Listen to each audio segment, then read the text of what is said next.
Thank you and welcome to the show this morning. We're talking to Pastor KWalker, and he's given us some information in reference to some of the things that we talked about on an earlier show, and we felt that the information that he has already given us would be important enough to carry it on to a second show. And so that's why we want to encourage you to understand that this is the second part of a very, very important piece of information that Pastor Walker has given us concerning critical issues in Tennessee as well as throughout the nation in the 21st century. And let me welcome you back again for the second part of this show, Pastor Walker, and to sort of pick up where we left off the last time during that first show, and that is some of the information that you were giving us in terms of incarceration and et cetera, and some of the real issues that you consider to be important in the 21st century. Let's look at it from that perspective. You know, I think we was trying to wrap our minds around, Dr. Haney, how a young man can pick up a weapon and just basically go and take the life of another young man. And now we know we talked about how I thought that maybe a lot of that stuff was fear-based and stuff like that, that would cause an individual to do that. But then when you look at the community, and when I say the community, now we got issues that spread throughout all cultures, you know, all cultures. So it's not just the African-American community, but myself, I put emphasis on the African-American community because so much is happening. Yeah, because you work within the African-American community for the most part. Yeah, you know, I mean, maybe didn't nobody notice that I am a black preacher. Very good.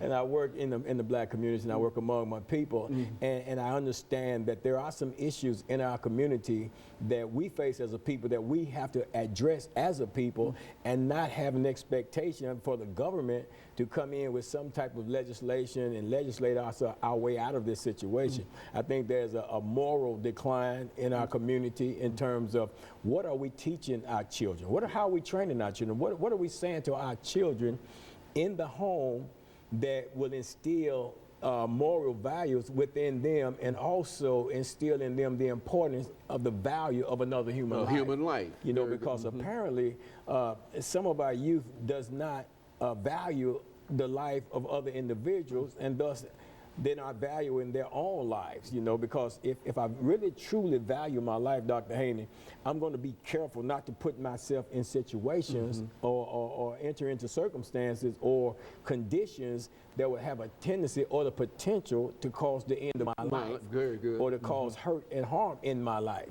But because there seems to be a lack of value for human life, for an individual's own human life, then they're putting themselves in situations and positions like that. But then again, there's another common denominator to all of that. And I think it ties in with economics. It ties in with economics, and it ties in with education. You know, because here, if I'm not taught how to go out and live and be responsible, if I'm not really truly taught how to go out, say perhaps go out and get a job, go out, start a business, go out and create and generate my own wealth, my own income in a positive, real, law-abiding way, but then at the same time, I'm mistaught in what we call the hood on how to get out here and hustle. Which is more, in other words, you think that it's more important, you've been taught that it's more important to hustle than to work. Yeah, and you know what, Dr. Haney, and I say this with conviction, as blacks in America, the slave mentality needs to be overcome. Because here it is, you think people want a job, but when they get the job, a lot of times they don't want to work the job because they still got a slave mentality that says, you know what, I'm working, I'm slaving, you know, not realize you're getting paid for this. You know, you're not going to work. That you're moving up with, whether you recognize it or not. Absolutely. Not the very, very fact that you've got a job and you're still on the job. Right, absolutely. You know, and now if I'm just coming out of slavery, and I go get a job and you don't pay me, then I'm in the same condition. But I'm not just coming out of slavery. I'm in America, the land of opportunity, and I can go and I can get a job. I can go and get an education if I choose to, regardless of whatever the barriers are in front of me, no matter what the obstacles are, I still have an opportunity in the land of opportunity to take advantage of opportunity. So if I go out and I get a job, and if I'm working that job, they're paying me to work. You know what I'm saying? So if they're gonna hire me on the job, if they're going to pay me to work the job, then it's my responsibility to go there and do my due diligence to perform on that job to the best of my ability. To work the job. Yeah, to work the job. I mean, I used to, I worked at a drug and alcohol treatment center, and I hired people. And I would tell folks, I said, listen, this is a simple, easy job. I said, don't come in here and try to make it easy, because the minute you try to make this job easy is the minute you're going to lose the job, because I'm going to fire you. It's already easy. Very good.